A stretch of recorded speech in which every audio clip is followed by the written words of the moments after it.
This lesson is on the translations and applications of addition. Whenever we are doing a translation question, which simply means we have words that we're trying to put into or turn into a mathematical expression, remember we're looking for keywords. And in this case, I've got two keywords. I have sum and I have increased by. Now, both of those things mean to add. The sum is one that you really want to look out for because typically when it asks us to do a sum of something, we're going to be putting those two values in parentheses and then increasing that by 4. So in this case, if I do the sum of -2 and 7, that's -2 plus 7. And now I'm increasing that sum by 4. So the sum tells me that I want to do that first. Now to simplify this, I'm going to follow my order of operations that says parentheses come first. -2 plus 7 is positive 5 because different signs, I found the difference. And then I'm going to add 4, and 5 plus 4 is 9. Let's try another.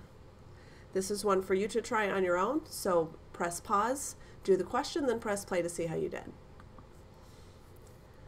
Twice the sum of -1 and -9. So again, we see that key word of sum. So the sum means that I'm going to be adding those two values in parentheses. And now we have this other key word that is twice. So let's first write the sum. The sum would be -1 plus -9. But that word twice means that I have 2 times whatever I had before. So I'm going to have a 2 on the outside that will be multiplied by the sum of the two values. Now to simplify, I'm going to follow the order of operations, which means I'm going to add -1 and -9 together. Same sign, I found the sum. And then multiply 2 times -10 to get -20. I want to point out that a lot of times on questions like this, I'll have students who will distribute the 2 to get -2 plus -18, and notice that I still end up at -20. So in terms of order of operations, this first method is the better way, but whichever method works better for you is great. This table is completely fictitious data that I made up, but it shows the rainfall differentials for Omaha for May through September. So our job is to find the total differential. So if we got exactly as much rain as expected, you would find the value on this line, such as August. There was a 0 differential. There was no more or less rain than we expected. In May, however, you can see we have 4 inches more than expected. That should say inches on the side. June, we had -3. July, we had -2. Again, August was 0. And September, we had +5. So if I want the total differential, I'm simply going to add these values together. And we've talked about how to add positive and negative values, and you have a choice if you want to combine the two negatives and the two positives and then combine what's left over. If you just want to go left to right, honestly, it doesn't matter. I'm going to go ahead and combine the two negative values to get -5. And I'm going to combine 4 and 5 to get 9.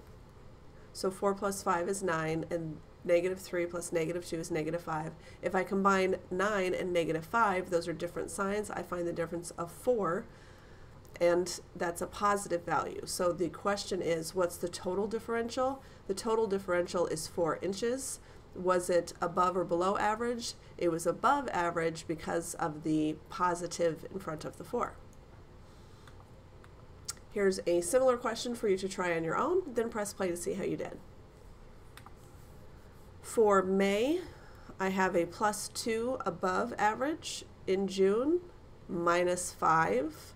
In July, -3. August looks like +4.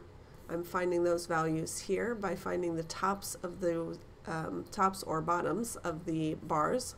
And September is +2. So I'm going to take +2 and -5 and -3 and 4 and 2, and I'm going to combine them. I'm going to follow the same steps I did last time. I'm going to combine -5 and -3 to get -8. Then I'll combine 2 and 4 and 2 to get +8. And when I combine those, I get 0, which means that the total differential from average or expected was 0 inches, meaning even though each month we didn't get the rainfall we expected, by the end of September, we're pretty much on average.